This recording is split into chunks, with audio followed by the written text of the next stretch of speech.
Come, come, ye saints, no toil nor labor fear, but with joy wend your way. Though hard to you this journey may appear, grace shall be as your day.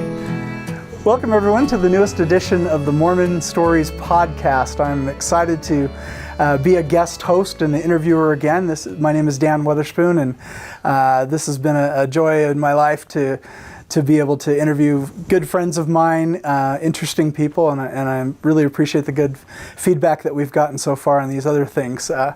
Today we have a treat. It is I don't know, is the term the get?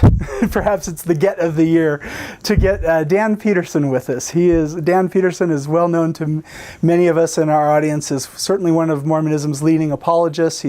He works with farms, he works with off and on with FAIR. He's part of the Neal A. Maxwell Institute, but he's also a scholar of the ancient Near East and especially of Islam, and he's written a great biography of the Prophet Muhammad, and so we're gonna get into all that, but mostly just want to get to know him. Dan and I have been, we certainly have never been not friendly with each other. We've known each other for about 10 years, and I've just developed this really fun relationship with him where I enjoy him as a person. I am in shock and awe at his mind and how articulate he is. And yet I know that there's a lot of people out there that don't experience Dan exactly the same way I do, as this full-fledged fun being with a great sense of humor and a good sense of who he is and what he does and why he does it and all that stuff. So I'm just grateful that he's agreed, perhaps just on the basis of our friendship, to sit down with us, and I think it'll just be a great conversation. So as a Mormon Stories podcast, we're going to dive right in. And welcome, Dan Peterson. And this first segment, we'll definitely want to just kind of get into your life story, where you were born, all that good stuff, and kind of your upbringing. And let's maybe at least take this first segment up to where you've kind of begun to get into this career of becoming a Mormon apologist. All right. Great. So thank you for coming. That's good to be here. I feel like I have to explain, first of all, that this is not my best day. I had an encounter with the dermatologist last week, and my misspent youth in Southern California is coming back now to bite me. So, and this dermatologist loves to freeze things, so I've got little scars all over me. Okay. But it's not contagious. Good. Well, I agree. You are normally very, very pretty. Now you're only one very in the pretty spectrum there. No, but you look great, and I don't know how many people actually see the video part of this versus the audio, so it's good. And they'll probably mostly be on the iPod. Well, this is just a warning to those who might be thinking about it. This is a thing of horror. They may not want to look. All right. Well, again, thanks for doing it. So you mentioned Southern California. Why don't you get us started with where you were born and raised, and kind of whatever details of your growing up life. I was born in Huntington Memorial Hospital in Pasadena, California, and I grew up near there in San Gabriel, California, the San Gabriel Valley, so a little eastward of Los Angeles, and grew up there until I went off to college. Okay, and the college was BYU. I came to BYU as an undergraduate, And then UCLA for your doctorate. Yeah, and I spent time in between those in Cairo studying there. Okay, good. Well, that's a lot of years, so let's go back into parents, family background, especially relationship to Mormonism. Where do you fit in the family dynamic and stuff? I have only one brother. Technically, he's a half-brother. We've never thought of ourselves that way, but my mother was married to another man who died before she married my father. Okay. But my father raised my brother as well as me, and so we have always thought of ourselves as brothers. Even though he actually has a different last name. He retained his biological father's last name, so it's people don't usually guess that we're brothers. But he still lives down there in the San Marino area in California.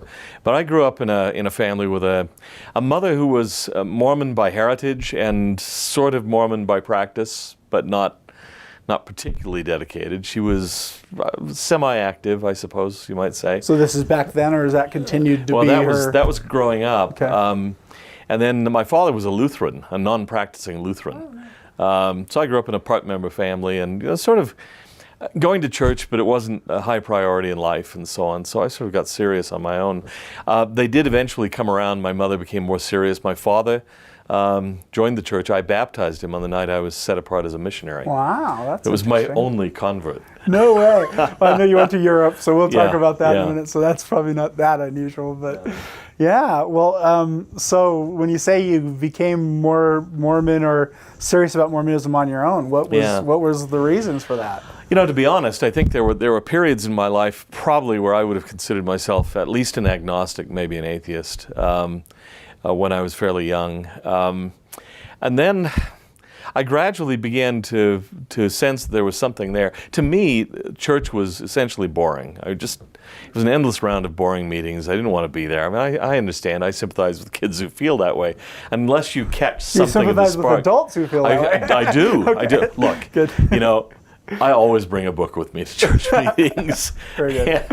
I can't just sit there. I'm usually writing things in a notebook or planning out something I want to write or making notes of something while I'm sitting there. I'm listening. I am. Yeah. But I'm doing something else too, which is maybe disreputable and sets a bad example for my kids and everything else, but that's the way it is. You're making friends on this podcast, let's put it that way, with that sort of confession. So. I remember Hugh Nibley making a comment once that the thing you needed to remain active in the church was a virtually infinite capacity for boredom. He was being flipped, but there's a certain element of truth to that. Not every meeting is all that exciting. Although I have to say that I think to a certain extent, you get out of a meeting what you bring to it. I mean, I've come out of meetings where I thought, man, that was dull. I'm sure glad it's over. And someone whose judgment I really respect says, wasn't that fabulous? And I'm thinking, man, where was I? And I'm not sure that it was the meeting intrinsically. It was that I wasn't really in it. Whatever spiritual space you're in at that moment that you're bringing in. So, yeah. But I began getting active because I began learning what there was behind the boring meetings, and I have to say, to me, a large part of that was the plan of salvation, if you will. This vast sweep of pre-existence through earth life, through spirit world afterwards, resurrection, millennium, all those sorts of things, exaltation at the end.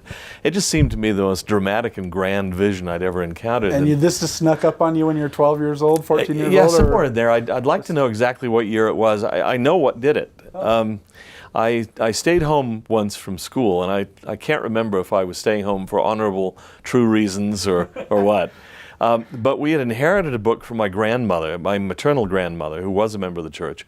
She had a book by Nephi Anderson called Added Upon, one of those old home literature books. Yeah. And I read it. I thought, this is weird. What is this? And I read it, and it just really caught me afire. I mean, I thought, this is glorious and grand. I don't think I could read the book again. Right. You know, I've gone back to it, and I thought, oh man, the stilted writing and everything else. I just don't think I could do it. But I had never seen anything that explained the whole plan of salvation in that way, and it suddenly struck me as not only grand, but it resonated with me as true. Okay. So for those who haven't read Added Upon, would you give them a quick summary or overview of the plot? Yeah, it's a novel that takes a group of people from pre-existence through mortality into the spirit world thereafter, and eventually into resurrection and life in a millennial city. And it partakes of some of the spirit of utopian literature in that last section from the 19th century, Erewhon and things like that. I suppose you could also compare it in a way to Saturday's Warrior, which I guess did a similar thing. Mm-hmm. Although I think I'm the only person in the church who has never seen Saturday's Warrior. Come on, Dan, you're not a real Mormon. But for some reason that just really hit me. And as I say, I don't think I could read it again. I mean, it's got so many flaws. I'm not holding it up as great literature. But it worked for you it as really hit me. Adolescent. Yeah, I'd never put the picture together. Uh-huh. And suddenly I thought, however boring the meetings may be, and however prosaic things may be in daily life, although I've come to appreciate that a lot more now than I did when I was a young, arrogant twerp. Mm-hmm. There's something about living in a community that I now appreciate. Right. But I thought, even beyond all that, there's this grand vision, and that as much as anything is what's kept me focused. I just say to people sometimes, look, I can grant a lot of your criticisms of Mormon culture. I do. Some of our pop music is atrocious, so many other things, just excruciatingly bad. So we're not living up to the vision, but the vision is there and it's glorious. Mm-hmm. It's really astonishing. Mm-hmm. So you're somewhere in your teens and you have this good experience, and did all of a sudden that means, Mom, I really want to go to church each week, I want to learn more, or is it just... Yeah, study? I began going to church on my own when they didn't go. My father almost never went. My mother did a lot of the time, but not all the time. Okay. But I would go And even your when they brother didn't. wasn't? My brother was 10 years older than I was, Okay, so he was kind of out of the picture by this point. And yeah, he's gone on. He's very active in the church. He's been a bishop and so on and so forth. But we both went through periods, I think, where we were kind of out of it. He didn't serve a mission, for example, but got active later on and is quite active now. But I began to go to church on my own and to study on my own. I went to seminary, all those sorts of things, and really became quite committed to what I saw as the vision of the church, the vision of the gospel, if you will. Mm-hmm. Just as a wonderful overarching story, grand narrative. Yeah, it's a grand narrative. Was it grand? I mean, other than this added upon, caught your attention? Was there any deep spiritual experiences? Was there anything out of the ordinary that you would say from your youth? That I had some experiences. I remember, and these are kind of hard to describe, but I remember for some reason I was standing outside the Idaho Falls Temple once. At night. I remember that. I was traveling, I think, with my brother and his relatively new wife. And at that time, the Idaho Falls Temple had a kind of glass entryway, and you could see people occasionally walk past dressed in white and so on. And I was looking in there, and all of a sudden, I felt like I was seeing something that wasn't just those people dressed in white. I was seeing something that I remembered. Wow. And I still can remember what I was looking at and how it appeared to me. It was a very distinct experience. And there have been other experiences like that. I had a few, what you might term, if you want to, prophetic dreams and so on. Mm-hmm. The night before President McKay died, I had a dream about the death of Joseph Smith in Nauvoo that was so palpable. I woke up just really depressed, you know. Wow. And the very first thing I heard, turned on the radio, and David O. McKay had passed away. And that doesn't seem chance to me, at least didn't seem to me that. What that told me, I thought, what I concluded from that was, I know that David O. McKay really is the prophetic successor, or was, to Joseph Smith, because that dream was just, again, I don't remember most of my dreams. I remember that one distinctly. Wow. I can remember a certain scene from it very, very clearly to me. And then to hear the very next word, President McKay has passed away, that hit me. And there were others, other things like that I've had since then. Yeah. Well, down the road we'll get into how do you trust spiritual experiences versus the intellectual piece that you bring to it and stuff like that. But that's great. So your mom and dad are at least supportive of you going to church, so there's no problem with that. Yeah. When did a mission start becoming a goal for you? Well, I went off to BYU, Okay. and I was thinking seriously of going elsewhere. I grew up not far from Caltech, for example, and at that point I wanted to be a cosmologist.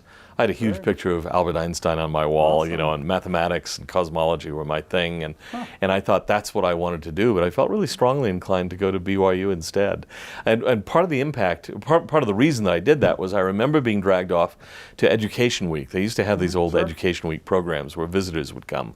And this particular one was a really impressive group. Truman Madsen gave 4 lectures.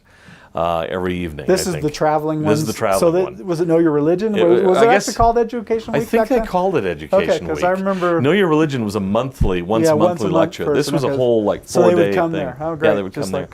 This was out in West Covina or someplace like that. And Elder McConkie came down. He wasn't a member of the 12 yet, but he spoke every day. I mean, they didn't do that anymore after that, but we had quite a powerful group. But the one that really stood out for me was Truman Madsen. He gave lectures every evening on existentialism, and he packed people in, which amazed me. Existentialism, logical positivism, I don't remember what the other two were, but they were marvelous lectures. And again, I just thought, wow. And there's more depth, because he was giving a Mormon perspective on them, or reacting to them as a So this is an extended version of his Eternal Man stuff. In a way, where I he's think, which I bought as soon as I heard him. I ran out and bought Eternal Man. Huge influence on me. Yeah. And I thought, there's really some depth here. This is really more than I'd realized. Again, it was getting beyond the ordinary day-to-day quotidian life of the Mormon ward. My ward was I'd say a lower middle class ward in some ways. There wasn't a whole lot of intellectual vitality to it. Good people, and especially as the years have passed, I've realized people far better than I am. Yeah.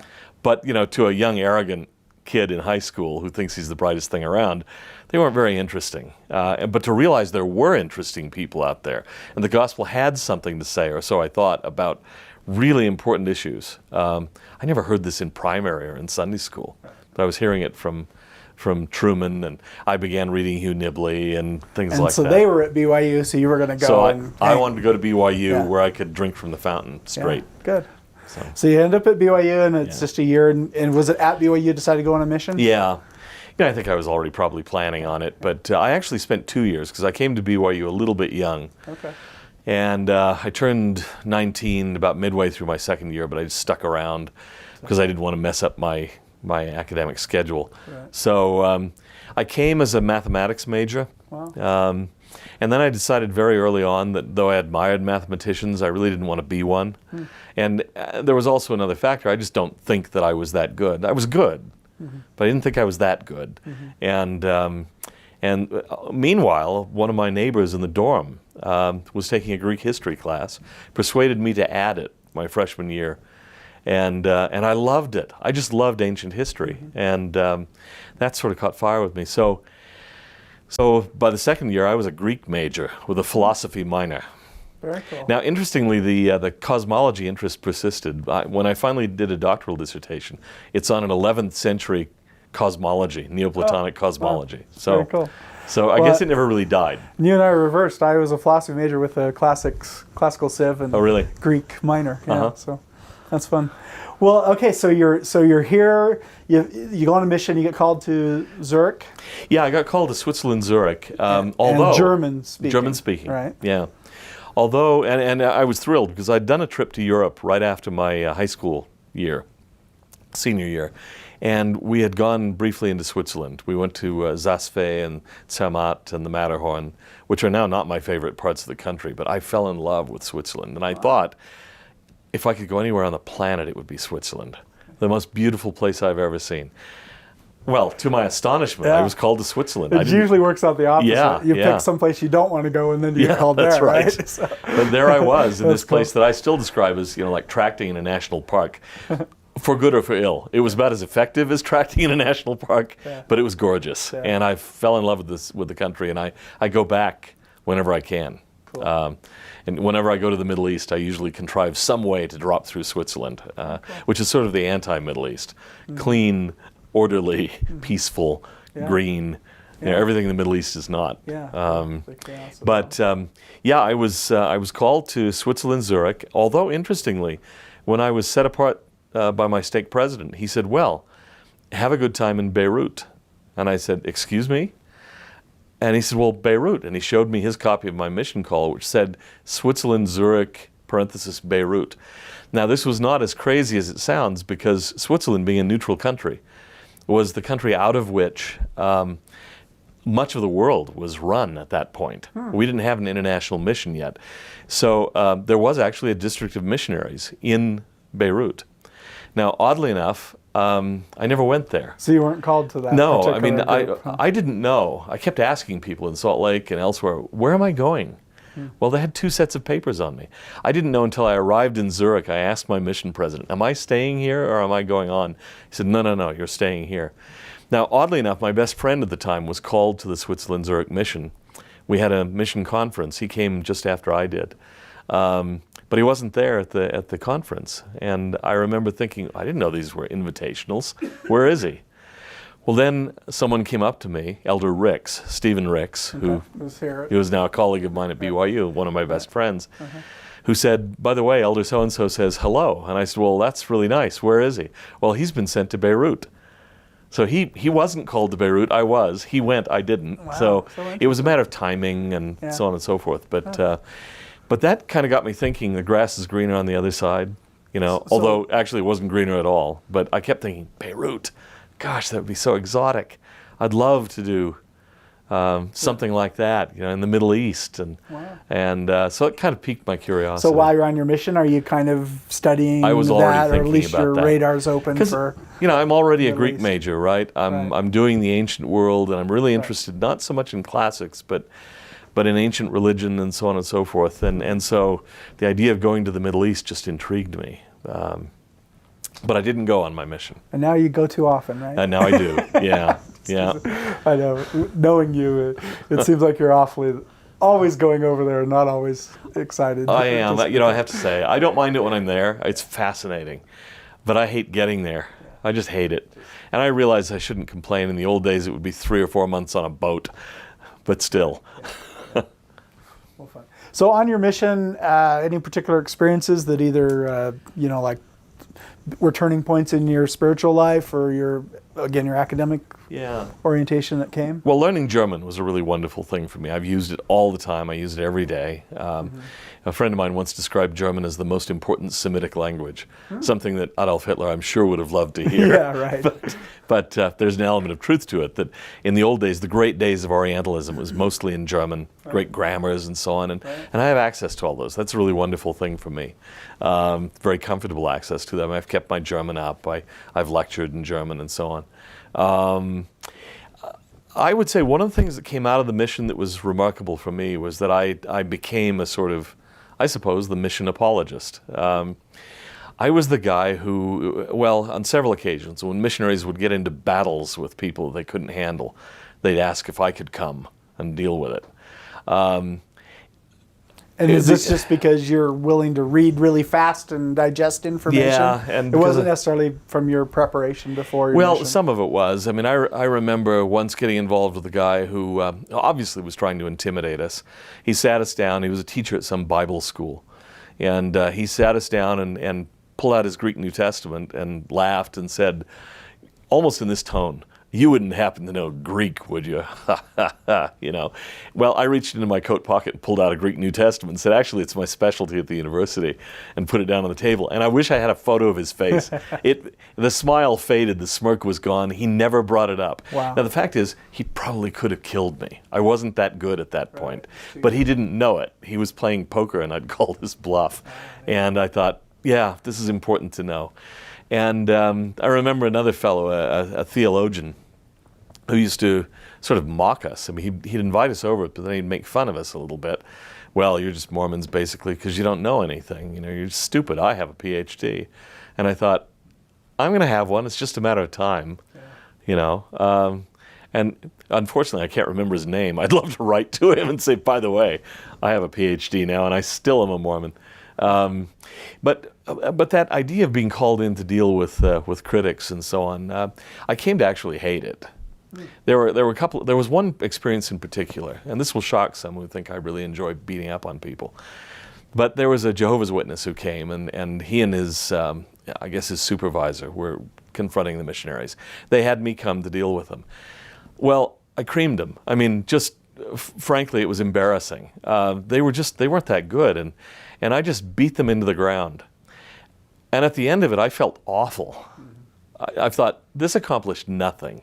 It humiliated them. They're no closer to joining the church. They haven't accepted the gospel. And I feel terrible. It was not a good use of my time. And I told the missionaries basically throughout the mission, any who asked me, don't invite me to things like that again. I don't want to do it. It's not interesting. If they're going to be that way, if they just want to fight, move on. It's not worth our time. And it doesn't contribute to the spirit. I don't like it. I am, despite the fact that I'm willing to engage in argument, I'm really not a contentious person, and I didn't enjoy that at all. So I've tried to avoid it since then. And again, I'm getting ahead of the story, but I have a lot of friends who are critics, anti-Mormons, apostates of various kinds, atheists, and so on, and I get along just fine with them. I'm not interested in having a battle with them. Oh, we'll disagree. I'll argue about the points, but I won't fight with them. Yeah. So they're not fundamentally flawed individuals because they don't believe. No. Yeah, interesting. So you're on your mission and you come home and you're back at BYU. You meet Debbie then, or when do you meet Debbie? I met my wife, Debbie, when I was in a ward at BYU, the conventional BYU story. She was from Colorado. I was from California. And it was a torrid courtship of 2 dates in 2 years. Oh, wow. You guys are Each fast. time I took her out, she intimidated me. Oh, wow. And I thought, she really doesn't like me. So it really didn't click until after I'd left BYU. I'd graduated, and I was down in California. I was working there for a while before going off to graduate school. And she came through, And she tells me now that she'd had, when she first saw me, she knew that she was going to marry me. She actually fought against it. Because you were too intimidated by her? I don't know. I don't know why. She just didn't want to be quite, forced into something like this. Yeah. But she's down in California. She was driving with a non-member friend of hers past the town that she knew I was from, and suddenly thought of me, stopped off, got a phone book, called my mother. My mother said, well, it was a Sunday. He's speaking in the ward that he grew up in over in San Gabriel. And she said to her non-member friend, would you mind if we went to hear him? And they're both dressed in Levi's, right? They came into the back of the sacrament meeting. And as soon as she walked in, I thought, okay, this is it. So the irony is I was settled at that point on going over to Cairo, rather to Jerusalem at that point. I had applied, this is a funny story, I had applied to the American University in Cairo. No response, nothing. And I began writing to them. This is before internet and so on. You couldn't just call them. And I'd write to them, and finally I was saying, look, if you've rejected me, I can handle it. Just tell me. Yeah. No response at all. Oh. So my friend Kent Brown on the faculty at BYU was going over to Jerusalem for a semester abroad. And I asked, can I come? And we worked out kind of a special program of study for me because I wasn't an undergraduate anymore. I did Judaism and late antiquity and early Christianity with him, and had a little thing where we read the Greek New Testament together and so on and so forth. But some of the other courses I did with the other students. Just being in the Middle East, finally, I was just eating it up. I loved it. I wanted to know what the place felt like. Mm-hmm. But one of the first things we did was go through Cairo before we went to Jerusalem, actually. And so I marched on over to the American University and said, what's the story? I went to the admissions office. And they looked through their files and they said, oh, yeah, you were accepted. Well, you never told me. Well, here's your letter. And they handed it to me right then. This is January, right? Uh-huh. And it was a letter dated October 11th. I still remember that. Accepting me for the term that had begun in the previous August. Oh, wow. So the letter's not even written until October, and they don't send it. They hand it to me in January. Wow. And so they're wondering, where is this guy? Yeah, but I kept thinking, do you guys not notice something odd about this? That the acceptance letter wasn't even written until 2 months, 3 months after I was supposed to be there, and then you never bothered to send it. It should have told me a lot of what I needed to know about life in Cairo. Yeah, okay. It's the way Egypt works, sort of. I love Egypt, but efficiency is not its strong suit. Huh. So I studied in Jerusalem, left my fiance by that time we were engaged. Okay, so, yeah. Studied because I was already programmed to go, and she couldn't get away. She had a job that she couldn't leave. And then I came back, married her, and dragged her off to Cairo. So, and has she been traveling with you a lot? Oh yeah, she travels with me a lot. Yeah. She loves Cairo. We had a great experience there. It was a fabulous place to be a young newlywed couple. Cool. Difficult. I mean, with the passage of time, you forget how awful it was sometimes. Mm-hmm. We just laugh. So mud comes through your faucet. So the electricity goes off for 4 days. And Sadat bans meat for a month. Oh, wow. Or something like that. Uh-huh. Well, you live with it. It's kind of funny in retrospect. Yeah. But to live there in a place where I literally passed by the pyramids at least twice each day, going into and out of the city. We were all the time wandering through the medieval Islamic portion of the city, just, to the point where I could go to the Egyptian Museum, one of the great museums of the world, any day of the week, and take it in small bites. We loved it. Absolutely loved it. And at this time, you weren't thinking about doing ancient Near East for your doctorate, or had you? I was kind of trying to decide which way I wanted to go. Okay. But living in Egypt, I began thinking, Islam is a big, unstudied virgin territory, especially for Latter-day Saints. There weren't that many people doing Islamic studies in those days. Now it's a big subject, especially after 9/11. Right. But there weren't that many Westerners doing it, and so I decided this is where I wanted to go. Hugh Nibley had given a talk at BYU once. He was in one of his Arabic phases, and I discovered now reading his biography that this happened periodically. He'd go into an obsession with the Arabs, read Arabic and so on. He always liked it, but and then give up on it for a while. He was in one of his phases. It may have only been a week long this time. I don't know, but it was long enough to get me. He gave a speech. I don't remember what it was about, but at the end he said something like, whatever you're doing, drop it and study Arabic. Whatever you want to study in the Middle East, there's some Arab chronicler there writing down important information, and nobody's studying this. And I thought, okay, that's it. That's what I want to do. Cool. So I decided that I wanted to go that direction, study Arabic and Islam, and I've really enjoyed it. It's been enormously interesting to me ever since. So formal education was then at UCLA? Yeah, I went to UCLA. It was kind of fun. When I first went there to check it out, I wanted to do it partly because I'd been away from my parents for so long. They were getting up there, and I wanted to have some time around them. In retrospect, there were other places I could have gone, but UCLA was a really good program then. I think it still is, but it certainly was then. The International Journal of Middle East Studies was headquartered there. It was a real hotspot. They have a fine Near Eastern Studies Center. But I went and I remember talking with the secretary to the Near Eastern Studies Center, and she was quite hilarious. I'm sure she's retired now. She was so smug and arrogant, I thought. She said, let me caution you. You're not a native speaker of the language, and so there's no possible way you could succeed in our program.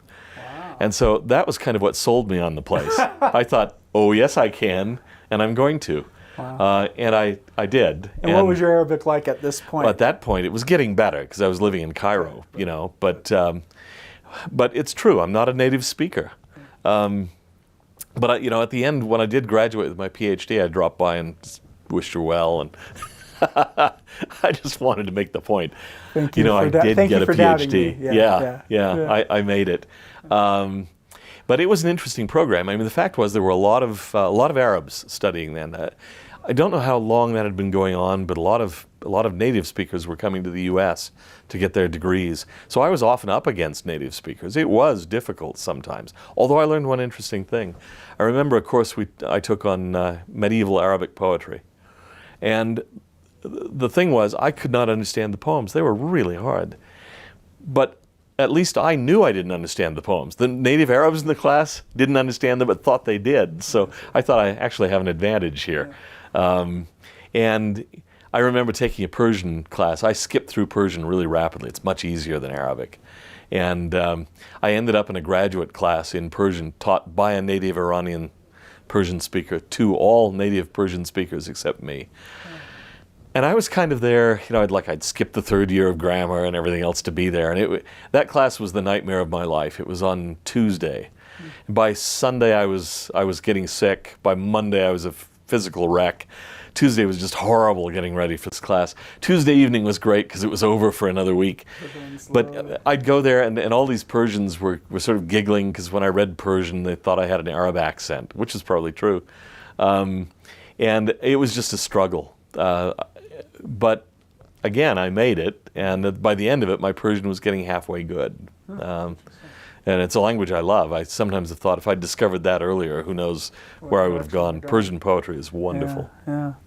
I would love to dive in there. I know that you've done some, like Abraham Divided, your book and things that came out.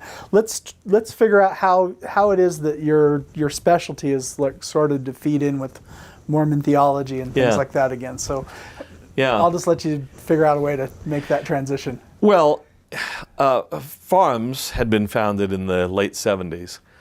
I was pretty isolated over in Cairo, didn't hear much about it, but when I got back to UCLA, I began to be in more close contact with farms, got on their mailing list and so on. I had friends who had similar interests. Stephen Ricks was already involved with it, my old missionary companion. He'd in the meantime finished, I think, a PhD in ancient Near Eastern religions at Berkeley. Okay. My friend Todd Compton was studying classics down at UCLA and had real farms type interests. And so I got involved in that. I'd always thought that an organization like this needed to be founded. I'll tell you why. A, because I was interested in the topic, but a specific instance, when I was in Jerusalem, I was looking through the files of the Jerusalem branch one night. I can't remember why. I'm sure there was some honorable, legitimate reason why I was doing this. But I found a mimeographed paper in it called King Benjamin's Address at the Feast of Tabernacles by John Twetness. And I pulled it out and began to read it. And John was arguing that what was going on in the backstory, the context of King Benjamin's address, is Sukkot, the festival of booths, or Feast of Tabernacles in ancient Israel, and the people in their little tents and all that sort of thing. And I read it through, and at the end of it I thought, my word, obviously true. how could I have missed that? But once you've seen it, to me at least, it was so obviously right. But I thought, what good is this paper doing sitting here in mimeograph form in a manila folder in the files of the Jerusalem branch? John Twetness was a counselor in the branch presidency. It's doing nobody any good. There needs to be some sort of organization that would, be a clearinghouse for this kind of thing, but there was no venue for it at the time. So I thought something needed to be done. And when Farms was founded by Jack Welch, this guy sort of raised up by Providence, with degrees in ancient history and a specialty in tax-exempt foundations. I mean, it was like he was designed to do this. Yeah. I would have talked about it for the rest of my life, but I wouldn't have done it. Yeah, he did it. And so I thought, I've got to be involved in this. And when I came to BYU, I got more involved. And eventually was asked to edit to launch the new, what was then called the Review of Books on the Book of Mormon and so on. And ultimately was added to the board of directors of Farms, and that's how I got involved. Yeah, and now it sounds almost like, because when we think of apologetics now, it's usually coming after critics, yet this Twetness piece that interested you was just making connections and whatnot. And what percentage of today's Farms or ISPART, now the Maxwell Institute, what percentage of it is simply a real robust interest in the ancient world, and if it connects with Mormonism, great. If it doesn't, what? Versus we're trying to really ground the Book of Mormon in this context. Well, a lot of people don't understand what we're doing. First of all, they think we're all about apologetics. That isn't true. Actually, a large chunk of our effort, our budget, everything else goes into things utterly unrelated to Mormonism. My Islamic translation series, what we now call the Middle Eastern Texts Initiative, is a major part of what we do, and it has nothing to do with Mormonism at all. Could give a 1-minute version of what that is. That's and maybe we'll want to come back to it in terms of historical chronology, but it's an attempt to produce dual language editions of books out of the classical Islamic world, mostly Islamic texts, but also Jewish and Christian texts. And that's 1/3 in effect of what we do here. Another third, how it really turns out in the budget, I don't know exactly, couldn't give you off the top of my head the figures, and it'll vary from time to time, but another clear third of the overall purpose is what we call the Center for the Preservation of Ancient Religious Texts, which has produced, computer searchable digitized versions of the Dead Sea Scrolls, done computer searchable databases of Syriac documents out of the Vatican, hieroglyphic texts and murals out of Bonampak in southern Mexico, things out of Herculaneum, so on and so forth. I mean, this is a lot of stuff that has nothing to do with Mormonism, but it does flow out of our general interest in the ancient world. We are very interested, if you want a common denominator, in texts, ancient texts, religious texts, and so that unites the whole thing. But many of them are Muslim or Jewish or, Eastern Orthodox or Eastern Christian, or whatever. They might be texts out of Qumran or even in some cases pagan texts. Herculaneum, which we've now kind of spun off to a separate group in the classics department, really was pagan Epicurean philosophy. Now, I tried to make the argument that even Epicureanism is religious in its way, but I lost out, and the classics people got it. But we launched that grew out of our efforts here, and so only a third, if you will, of our effort is apologetic, and even that is mostly not about going after critics. People think that's all we do. I guess I've succeeded in making that part really visible, but that's not even a large part of what I do. Certainly not all of what I do. Yeah, I don't sense that that's the thing that drives your life. No. Yeah. Even leaving out the Islamic stuff, which I spend an enormous amount of time on, even the apologetic things I do, I would rather, on the whole, make a positive case for my beliefs than smite the critics. But I do think that, as in football, you have to play defense as well as offense. I mean, so I do, but I don't get as thrilled by that. Yeah.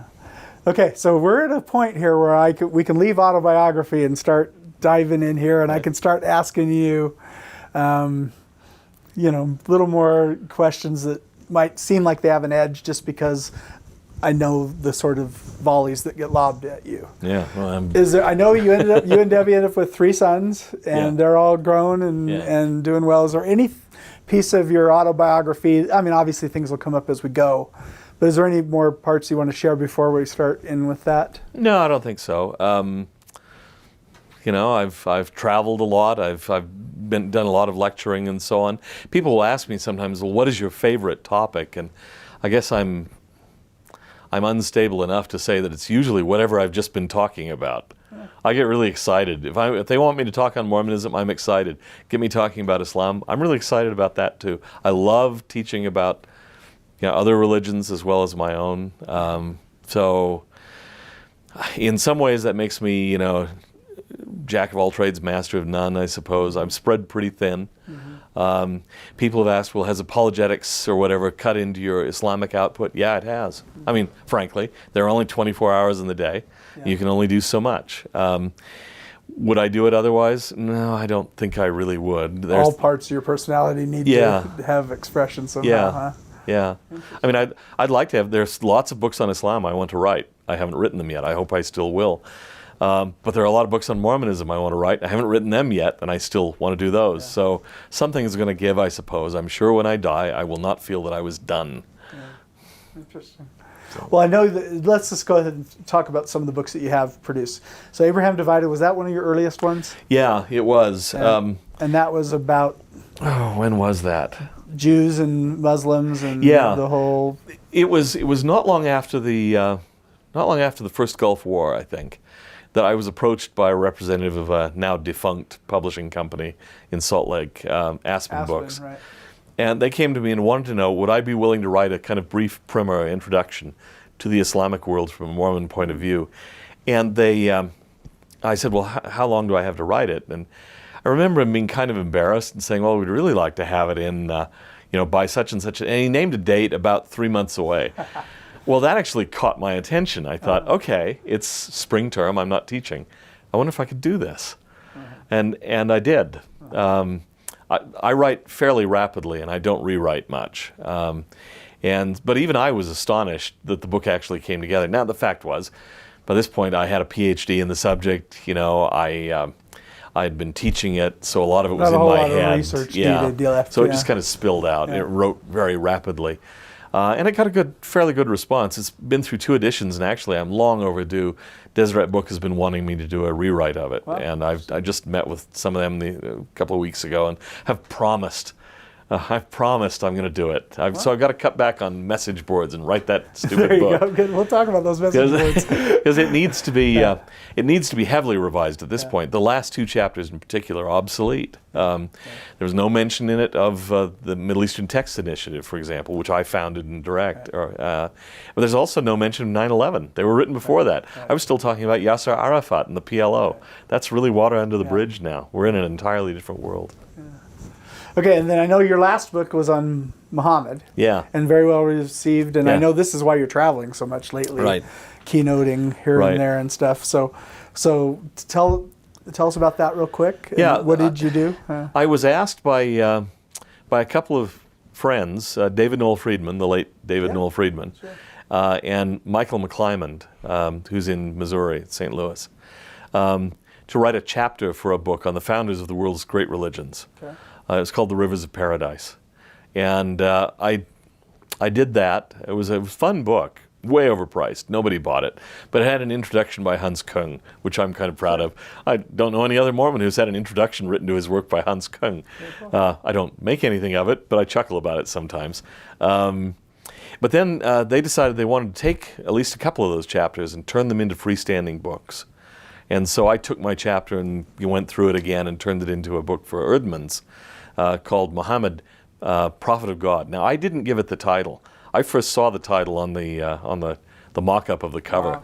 And I remember thinking, should I say something about that? And then I finally decided, no, I'm fine with it. A, because that's how they regard him, and B, I'm not sure that's not how I regard him. Interesting. I remain a little ambivalent on Muhammad, but I'm not altogether certain that I can rule him out as someone who received genuine revelation or inspiration.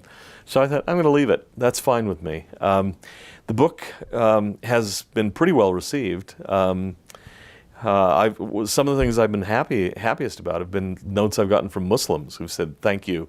Yeah. You did a fair job. That matters a lot to me.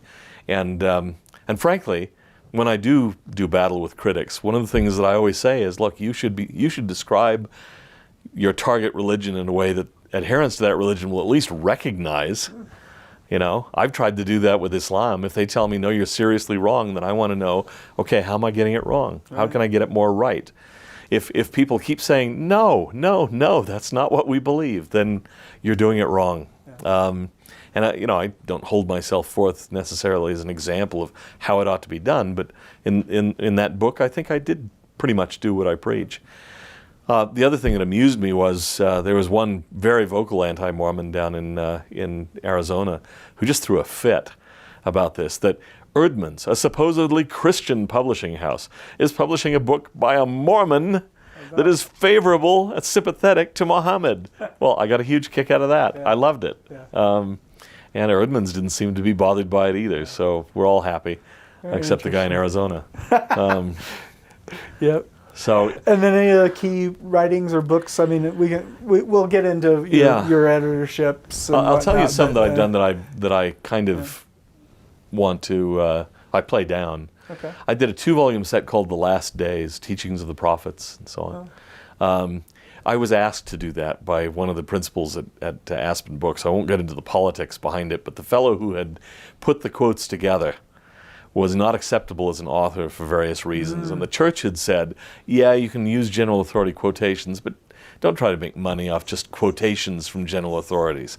We don't mind if you use all the quotations, but turn them into a book, not just a quote book. Right. And so they approached me about it, and I did it. And it was kind of fun to do. But of all the people I know, I'm one of the least obsessed with The Last Days.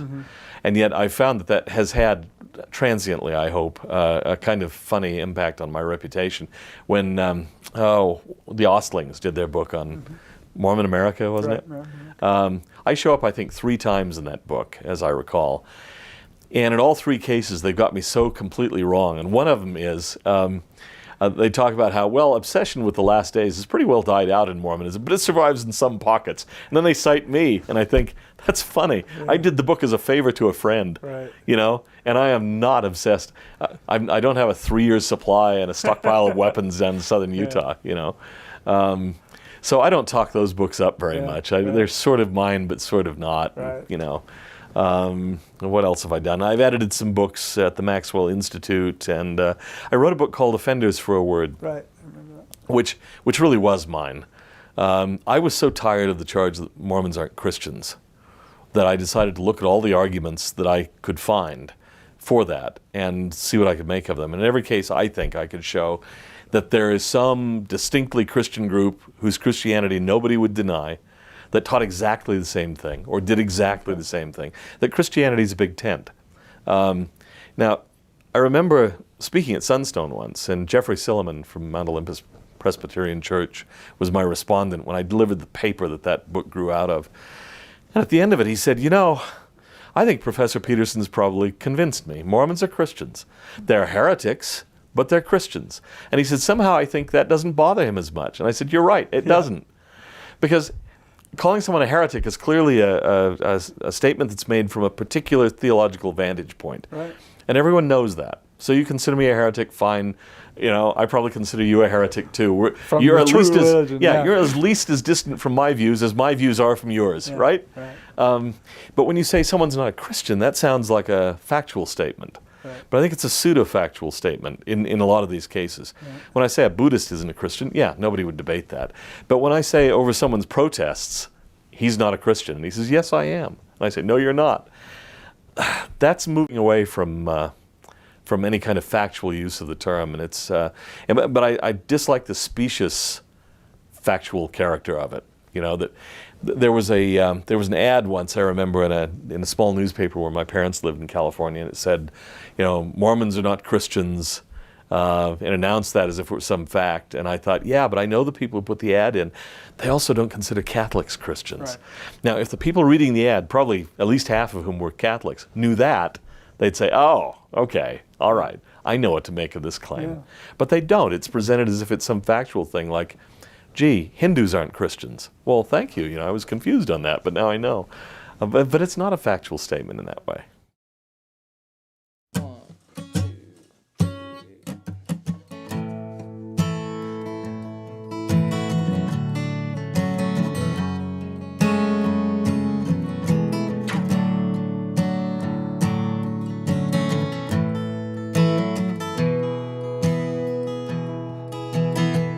Come, come, ye saints, no toil nor labor fear, but with joy wend your way.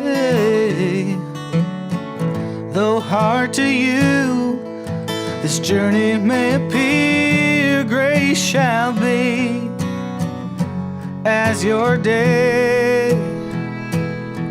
'Tis better far for us to strive our useless cares from us to drive to the sand joy. Your hearts will swell